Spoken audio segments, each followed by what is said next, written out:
વાહ, એક ચેતરભાઈ જેલમાં છે ને મને અહીંયા હજારો ચેતરભાઈ દેખાઈ રહ્યા છે. જય આદિવાસી, ભારત માતા કી ઇન્કલાબ. મિત્રો, આજે હું જ્યારે ડેડિયાપાડા, નર્મદા અને આદિવાસીની ધરતી ઉપર આવું છું ત્યારે મને ભારતના એ મૂળ આદિવાસીઓ નજરે પડે છે જેણે આ ધરતીને બચાવી છે. સાહેબ, જળ જંગલ જમલને તમે બચાવી છે. સાહેબ, આજે મને ગર્વ થાય છે કે એક આદિવાસીનો દીકરો જેલમાં છે, એને બચાવવા માટે, એના સમર્થન માટે આ 1.5 લાખ સિગ્નેચર પેલા ઝાટકે તમે કરી છે. આ નરેન્દ્ર મોદીની તાકાત નથી કે આ કરી શકે. નરેન્દ્રભાઈ મોદીની તાકાત નથી કે આટલા સમયમાં એ 1.5 લાખ સિગ્નેચર એના સમર્થનમાં કરી શકે. મિત્રો, એ તમારી તાકાત છે, મૂળ આદિવાસીઓની તાકાત છે. સાહેબ, મને એક વિડીયો જોયો હમણાં 4 દિવસ પહેલા, તમે જોયો હશે, પંજાબમાંથી. જોયો કે નથી જોયો? જોયો કે નથી જોયો? મને હમણાં અમે અહીંયા બધા ભેગા હતા, નિરંજનભાઈ કહેતા હતા કે ઈ વિડીયો પછી તો આદિવાસી સમાજ અંબાજીથી ઉમરગામ સુધી નક્કી કરી લીધું કે ચેતરભાઈ વસાવાને જેલમાં અહીંના માત્ર ભાજપના નહીં, ઉપર સુધીના લોકોએ જેલમાં નખાવડાવ્યો છે. અને એક પ્રધાનમંત્રી પંજાબની ધરતી ઉપરથી, સાહેબ, 22 રાજ્યોમાં જેની સરકાર છે, હજારો ધારાસભ્યો છે, સાંસદો છે, ઈ આપણા નાયક ચેતર વસાવાનું નામ લેવું પડે ને ધ્રુજારી બતાવે છે. એમને એમ નથી સાહેબ, ચેતર વસાવા એમને એમ પેદા નથી થતા. એના માટે જેલ હોય કે એના માટે મોટી આફતો હોય, એનાથી રસ્તા કાઢતા હોય ને એનું નામ ચેતર વસાવા છે. સાહેબ, આજે તમને એ ખબર પડી ગઈ કે નહીં કે આ જેલમાં નખાવાનું કાળુતરું કોને રચ્યું તું? ખબર પડી ગઈ? પડી ગઈ? મિત્રો, આજે એક ન્યૂઝપેપરના સમાચાર આવ્યા છે. ભાજપ પણ એવું કે છે વારંવાર કે સુદાનભાઈ, તમે ને ચેતરભાઈ ને આ બધા લોકો તમે એમ કહો છો કોર્ટે સજા આપી છે, ભાજપે નથી આપી, કોર્ટે સજા આપી છે. મિત્રો, મારી પાસે એક આજનો જ સમાચાર છે. આ ભાજપ વાળાની એક-એકની પોલ ખોલી નાખતા સમાચાર છે. એ તમારી સમક્ષ હું વાંચવા માંગીશ. આ બરોબર મીડિયા વાળાને પણ કહું છું કે લેજો. બીજી વાર ભાજપ વાળાની ઓકાત ન હોવી જોઈએ કે ચેતર વસાવાને જેલમાં નાખવાની હિંમત કરે.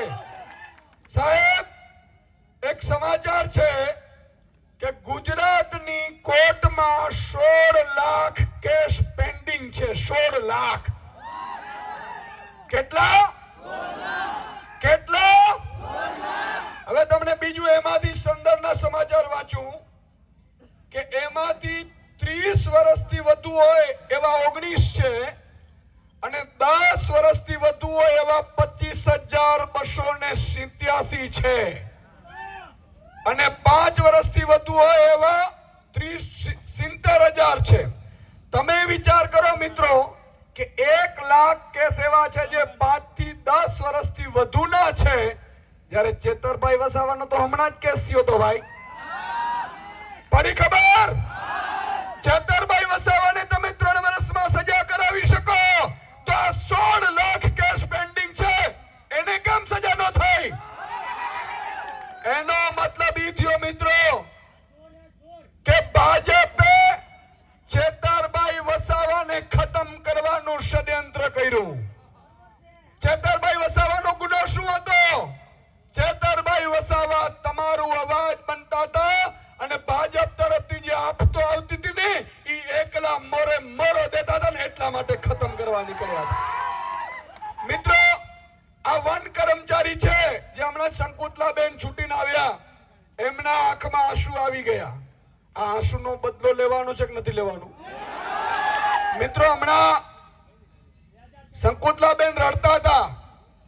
વર્ષાબેને કહેતા હતા કે અમે એકલા છીએ. હમણાં મનોજભાઈએ પણ વાત કરી, રાધિકાબેને પણ કરી. પણ મિત્રો, હું કહેવા એ માંગુ છું કે આ લોકો ભાજપ વાળા વનકર્મીઓના માધ્યમથી ચેતરભાઈ ઉપર કેસ કરાવડાવ્યો, બરોબર કે નહીં? હવે આદિવાસી ખેડૂત એના રાત્રે 2 વાગે એના ખેતરમાં વનકર્મીઓ ઉભો પાક લણી નાખે તો પેલી જવાબદારી તો મનસુખ દાદાની આવતી હતી સાંસદ તરીકે. સાચું કે નહીં? મનસુખ દાદાની જવાબદારી આવતી હતી કે એમણે વન કર્મચારીઓને કહેવું જોઈતું હતું કે આ તમે ખોટું કરો છો, આ મારા આદિવાસી સમાજ છે, મને 30 વર્ષથી સાંસદ બનાવે છે. પણ ઈ બોલ્યા મનસુખ દાદા, આદિવાસી સમાજ ભોળો છે, તમને એકવાર મત આપી દેશે, પણ બીજી વખત આદિવાસી સમાજ સાથે કોઈ પણ નેતા ઉભો નહીં રહે તો આદિવાસી સમાજ બિરસા મુંડાજીનો વંશજ છે. એમની જવાબદારી હતી સાંસદ તરીકે, પણ એમણે ન નિભાવી. તો મિત્રો, તમારા નેતા મર્દનો ફાડ્યો ચેતર વસાવાએ કીધું કે હું તમારી સાથે ઉભો છું, અને એમણે સમાધાન કરાવડાવ્યા. એમણે વન કર્મચારીઓને ધારાસભ્ય તરીકે કીધું કે આ તમે ખોટું કરો છો. મિત્રો, આજે મને ગર્વ થાય છે કે સાહેબ, ધારાસભ્ય, સાંસદ કે મંત્રી કે મુખ્યમંત્રીની જવાબદારીઓ શું હોય? એ જવાબદારીઓ એ હોય છે કે એમણે પ્રજાના હિત માટે કામ કરવાનું હોય છે, દલાલીઓ કરવા માટે નહીં. આજે ભાજપના કેટલા સાંસદો છે મિત્રો? હું અહીંથી કહેવા માંગુ છું કે વલસાડના સાંસદે ચેતરભાઈ વસાવાને લઈને નિવેદન કર્યું છે કે નથી કર્યું? મિત્રો, તમે એક ફોન કરજો વલસાડના આદિવાસી સમાજમાં, ઉમરગામ, પારડી, કપરાડા, ધરમપુર, વલસાડ, આ બધે તમે ફોન કરીને કહેજો કે આપણા ચેતરભાઈ વસાવાની સામે આ ધવલ પટેલે નિવેદન કર્યું છે. આવતી ચૂંટણીમાં ધવલ પટેલ જીતવો ન જોઈએ સાહેબ. આ કરવું જોઈએ કે ના કરવું જોઈએ? એકતા બતાવી જોઈએ કે ન બતાવી જોઈએ? મિત્રો, એટલા માટે કે આદિવાસી સમાજ માટે બોલી નથી શકતા. એ ભાજપની પીપુડી થઈ ગયા છે. આજે ગણપત વસાવા છે, આટલા સમયથી મંત્રી રહ્યા. ગણપતભાઈએ ક્યારે જળ જંગલ જમીનનો મુદ્દો ઉઠાવ્યો હોય તો મને કયો સાહેબ? 73 બધાની જમીનના મુદ્દા ઉઠાવ્યો હોય તો કયો? આદિવાસી સમાજ 30 વર્ષથી પછાત છે મિત્રો, આ ભાજપના કારણે. અને ભાજપ તો આપણે વનવાસી કરવા નીકળ્યું હતું, બરોબર કે નહીં? ભાજપ એવું કહેતું હતું આ તો વનવાસી છે. અરે વનવાસી નથી ભાજપ, પડાવો. તમારો જન્મ નહોતો થયો ને ત્યાંના મૂળ આદિવાસીઓ અમે છીએ. અમે આ ધરતીના માલિક છીએ. જળ જંગલ જમીનના મુદ્દા અમે ઉઠાવીએ છીએ. તો મિત્રો, આજે આ એક મેસેજ આપવો જોઈએ. આજે આ 1.5 લાખ સિગ્નેચર સાથે આપણે જશું કલેક્ટર ઓફિસે, પણ કલેક્ટરની તાકાત નથી, ઈ ઉપર નહીં કહી શકે. એટલા માટે જ આપણે રાષ્ટ્રપતિશ્રીને લખ્યા છે આ પત્ર, અને આવેદનમાં બહુ ક્લિયર સાથે લખ્યું છે. આવેદન હું વાંચતો તો મિત્રો, આ આવેદનમાં આપણે એમનો જવાબ પણ લેશું.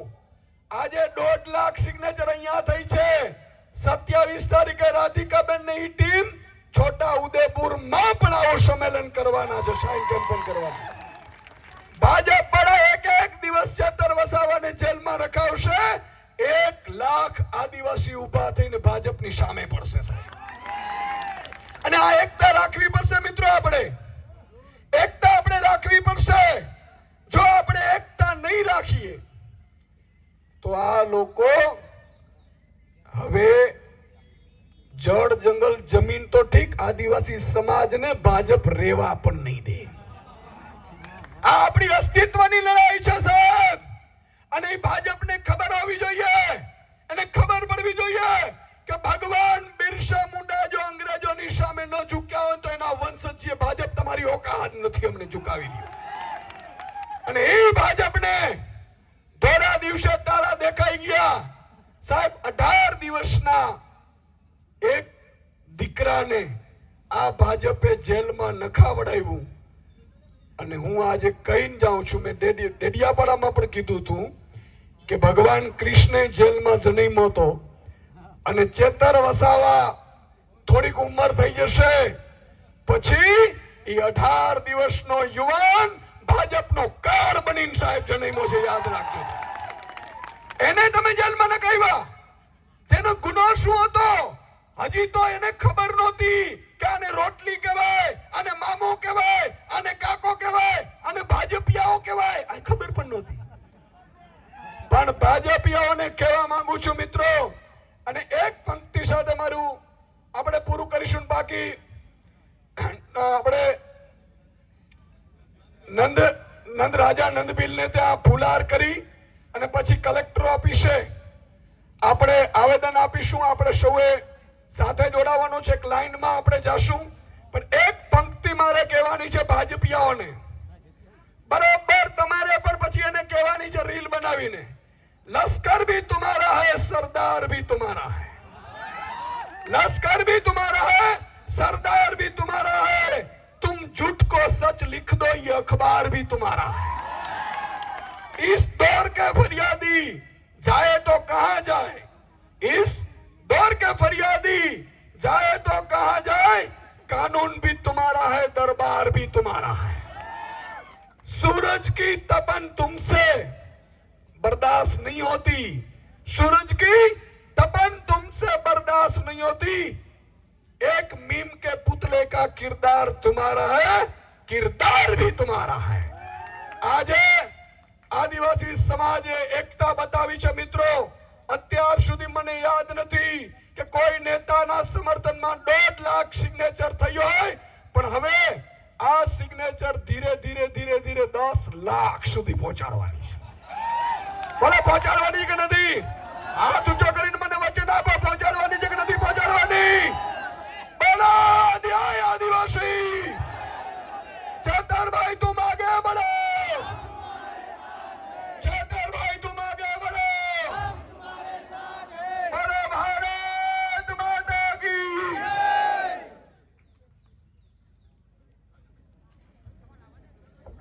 હેલો, આપણે બધા જ